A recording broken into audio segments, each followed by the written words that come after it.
Hello, hello, hello, ẹ̀yin èèyàn mi. Ṣàlàáfíà la wà o. Ṣé àlàáfíà ojúmọ́ tó bá wa lónìí? Mo wá sí rere, sáyé àti àlàáfíà títí láì la máa enjoy ayé wa. Lágbára Ọlọ́run, Jésù Olúwa wa, amen. Nǹkan bẹ́ẹ̀. Wọ́n ní àwọn láfọ̀gìdì. Wọ́n náà sọ pé àwọn ò ní gbà. Nǹkan tí kábíyèsí ń ṣe pàṣẹ ní ààfin. Naomi tó jẹ́ pé kì í ṣe ọmọ royal kankan, kì í ṣe ọmọ ọba, kì í ṣe ọmọ ìjòyè, pé lásán lásán, èèyàn lásán lásán ló máa ń sọ pé òun fẹ́ wá jẹ oyè láàfin níbi tí àwọn ọmọ royal family tán wà láàfin. Kò sí ẹni tí kábíyèsí rí nínú wọn tó fẹ́ fi wọ́n joyè. Ó ṣe wá jẹ àwọn ọmọ tó jẹ́ pé ẹni tó jẹ́ pé wọ́n ti ẹ̀wọ̀n, wọn ò ní anything tó ní ṣe nínú àwọn ọmọ ọba ní kábíyèsí sọ pé òun fẹ́ fẹ́ joyè. Àwọn ò ní gbà ó. Pé sort ni kábíyèsí fún royal, that is the future queen. Pé kábíyèsí ń insult ẹ̀, kábíyèsí ń ṣe kinní kan, káwọn ò ní gbà ó. Tí Ashley tí ò bá jẹ́ queen, tí ò bá gbadé yẹn, àwọn máa fi bàbá àná ṣe máa ń sọ pé wọ́n ní kàkà kí kó má jẹ sèse, fún àwọn máa fi ṣàwàdà nù. Ẹ̀yin èèyàn mi, ẹ máa gbọ́ ọ̀rọ̀ burúkú ní ẹnu ẹyẹ, ẹ gbọ́ ọ̀rọ̀ burúkú ní gbòòrò ẹnu àwọn láfọ̀gìdì. Ṣé ọ̀ranyàn ni? Ṣé túláàsì ni? Ṣé tipátipá ni? Tí àwọn gbogbo ní ilẹ̀ Yorùbá tí mo ti gbọ́, tí mo ti wà láyé, mi ò gbọ́ rí pé wọ́n fi force fún èèyàn ní adé, bí kò wá jẹ ìjòyè àbí kò wá jẹ kìnní, wọ́n ní by force. Tàwọn láfọ̀gìdì ni mo rí o. Wọ́n ní ẹni tó fẹ́ queen, òun ò fẹ́ queen, tipátipá ló fi wọ ààfin tó ní kí kábíyèsí ṣe ọkọ òun ní tipátipá. Torí ẹ̀ Ọlọ́run wò ṣoṣoṣoṣo. Ó sọ pé tí ó di 10 years lòun àti kábíyèsí tó ti jọ wà, tóun ti ń fẹ́ kábíyèsí. Ìsìn kò ti ń fẹ́ kábíyèsí before Naomi. Kí ló dé tí kábíyèsí wá já jù ú lẹ̀, tó já Ashley lẹ̀, tó fi jẹ́ pé Naomi ni kábíyèsí choose. Ṣé èèyàn ò fi hàn àwọn aláìní tìjú? Ó fi hàn wọ́n pé kábíyèsí ò ní interest lórí ọmọ wọn, kò ní interest lórí Ashley. Okay, ó bá kábíyèsí ṣe kinní títí. Ó gbà yẹn, ó ti sáfọkọ́ ilẹ̀ ni o. Ó sáfọkọ́ ilẹ̀.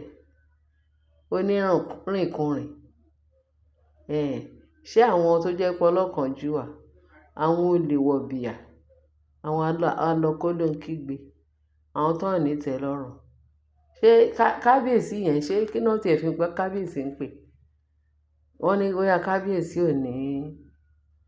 kò ní kíni, kò ní wisdom ni, tó máa fi èèyàn pàtàkì lẹ̀, tó yẹ kó máa lọ sí ọ̀dọ̀ husband snatcher bí irú Ashley yẹn.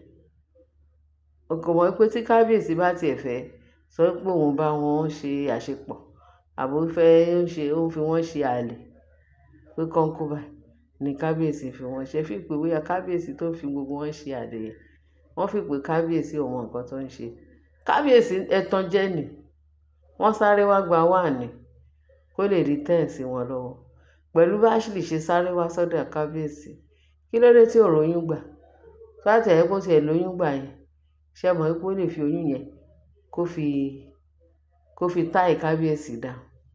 Ẹ̀tọ́ Ọlọ́run wá mú kò róyún ní. Pẹ̀lú bá ṣe ń gbọ́ ńgbà yẹn, ó ti pẹ́ ta ti ń gbọ́ pé Ashley ó ṣe kinní, ó wá sáàfin, ó fẹ́ máa ní Naomi lára. Naomi kedere ọmọdé ara ẹ̀ kò tí ì ní experience. Ó ṣàǹbá ṣe wọléwọ̀de torí ìyá ọkọ òun ni. Torí pé ẹni tó ti wá láti Ilé Ifẹ̀ tó dẹ̀ jẹ́ pé royal family náà ni. Kábíyèsí Naomi fẹ́ fi gbogbo ọkàn tọkàntọkàn respect ẹ̀. Ó fi gbogbo ọkàn bá ṣe pé àwọn èèyàn ọkọ òun ni. Àṣé ó le olójú kòkòrò Ashley, ọgbọ́n àrékérekè láti fi gbọ́kọ lọ́kọ tó fẹ́ gba ọkọ Naomi, ṣùgbọ́n Ọlọ́run ò gbà fún. Oyún kò rí ní. Ìyàwó kábíyèsí kò fi ṣe ìyàwó. Kábíyèsí ó kàn mú gẹ́gẹ́ bí ipò wá bá wọn ṣiṣẹ́ ni. Pé jẹ́ kí n ṣàánú ẹ̀ kó òun máa gba sálárì tó ló jẹ́ ìkan nínú àwọn ọmọ ìjòyè. Kì í ṣe ìsìta ẹ̀ṣẹ̀ gbọ́ pé kò í ṣe ọmọ ìjòyè kankan nínú àwọn Láfógidi náà adopt ẹ̀ ni o. Ọlọ́run ló mọ bí ọ̀rọ̀ yẹn ṣe jẹ́, tọ́rọ̀ yẹn ṣe dùn. Nínú àwọn Láfógidi, àwọn náà tó wá táṣìírí ẹ̀ pé òun jẹ́ cousin Naomi. Pé kò sí ibikíbi tí Naomi ti jẹ́.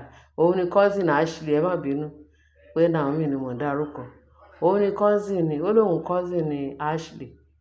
Therefore, òun fẹ́ tú àṣírí Ashley. Ó ní Ashley ò ṣe ọmọ àwọn ruling house kankan. Wọ́n ń ṣe kó bá wọn tàn pé ṣe ó wá láti ruling house pé bàbá ẹ̀ wọ́n adopt ẹ̀. Wọ́n ní bó ṣe wà ẹ́ wọ́n adopt ẹ̀ lọ́wọ́ ìyá àti bàbá ẹ̀. Bóyá nítorí pé kò ní ìyá kò ní bàbá. Náà fi ṣe láàánú. Ó lè jẹ́ kó ní ẹni tó jẹ́ ọ̀rẹ́ fún àwọn family Ashley. Òun náà fi tà fún àwọn Láfógidi. Wọ́n ní bàbá ò wá láti ilé royal family. Ṣé tí rí ẹ̀ gbọ́ náà? Tí Ashley ṣe pọ̀pọ̀ ṣìṣì, òun ọmọ ọba, òun ọmọ kìnní kan, òun ọmọ ìjòyè. Wọ́n á ní comfort ẹ̀. Òun ni àwọn Láfógidi wá fẹ́ fi ọgbọ́n láti jẹ́ kí wọ́n wá tì síbẹ̀ yẹn. Wọ́n tì sí pé kó lọ ṣe ọṣẹ́, kó lọ ṣiṣẹ́ ọmọ ọ̀dọ̀. Káwọn lè ráyè máa rí àṣírí ààfin. Torí àwọn náà fẹ́ jẹ yìí. Ibẹ̀ dẹ̀ dúró gbà tí ẹ dúró fún táìmù tí. Is it by force? Lẹ bá ní nítorí pé kábíyèsí ó ti lé Ashley dànù. Kò fẹ́ Ashley mọ́ ní ààfin. Òun ló ń ta àwọn Láfógidi lára. Gbogbo illustration tí mò ń ṣe mí tí ìdèbí tí mò ń lọ. Nọ́bà ní ṣe ni àwọn Láfógidi. Wọ́n ní future queen wọn. Pé bí kábíyèsí ṣe sọ pé òun fẹ́ disgrace ẹ̀. Pé ó disgrace future queen wọn. Ó embarrass future queen wọn. Wọ́n ní dá kábíyèsí wá sọ pé ta ló jẹ́ future queen? Wọ́n ní ta ló jẹ́ future queen? Torí kò understand. Wọ́n ní therefore future queen wọn ìyẹn wọn Láfógidi o. Wọ́n ní ta nínú wọ́n ní Ashley. Pé ìgbà tí kábíyèsí ti fi Ashley lẹ̀ pé partial ni kábíyèsí ń ṣe. Ashley ló yẹ kó dé crown kì í ṣe queen Naomi. Therefore àwọn fẹ́ lọ arrest. Wọ́n fẹ́ lọ sí Àkúrẹ́ kó lọ arrest Naomi. Bí Naomi wà bá lásìkò tí èyí bóyá ó wà lákúrẹ́. Bẹ́ẹ̀ sì kọ́ta gbọ́ lẹ́yìn sí pé wọ́n fẹ́ lọ arrest. Wọ́n fẹ́ kó sójà lọ arrest queen Naomi. Nítorí pé ipò ọmọ wọn ó fẹ́ gbà lọ́wọ́ Ashley. Pé ó ṣe bẹ́ẹ̀ kàbí àwọn ṣe máa ń sọ. Pé nítorí ẹ̀ àwọn fẹ́ retaliate. Àwọn fẹ́ gbẹ̀san. Torí ipò tí kábíyèsí fẹ́ fún Naomi pé kó jẹ́ queen láàfin pé Ashley ló yẹ. Pé nítorí ẹ̀ pẹ̀lú bí òun àti kábíyèsí ṣe ń ṣe èrú tí Naomi fẹ́ fi èrú gbà bùkún. Pé nítorí ẹ̀ náà fẹ́ gbé sójà lọ sí ilé àwọn queen Naomi lákúrẹ́ láti lọ jagun láti lọ ṣe. Wọ́n bá ní kábíyèsí ní ṣé ó tán àbòkù abẹ́ yìí kù síbì kan. pé òun ti ní lásìkò yìí òun máa fagilé pé kí gbogbo anybody tó wá láti ruling house àwọn Ọláfúgìdì òun ò gbọ́dọ̀ rí ẹsẹ̀ wọn kankan ní ààfin in as much tó jẹ́ pé òun ni aláṣẹ ọba nílẹ̀ Ifẹ̀ lénìí pé gbogbo ẹ̀yin Láfúgìdì ìgbẹ́ là ń fẹ́ wọn ni tó bá dẹ̀ dandan wò pé wọ́n kó sójà lọ sí ilé Queen Naomi wọ́n máa sọ pé àwọn regret wọ́n pé àwọn wá sí ilé Ifẹ̀ láti wá bá kábíyèsí ló máa ta fẹ́lẹ́fẹ́lẹ́ kó fẹ́ fi ta kábíyèsí takàtì kó wọ́n máa regret ẹ̀ wọ́n ní nǹkan tó wà nílẹ̀ sí nìyẹn fáwọn àti kábíyèsí wọ́n jọ fẹ́ mú nǹkan lẹ̀ ní báyìí pé léyìí ti pọ̀ jù ìyẹn àwọn Láfúgìdì ṣé ọ̀ràn èèyàn ni wọ́n fi ń fẹ́yàn àbí ọ̀ràn èèyàn ló fi ń lọ́ọ̀fù obìnrin àbí ọ̀ràn èèyàn tó àtẹ̀yẹ pé àwọn ìyàwó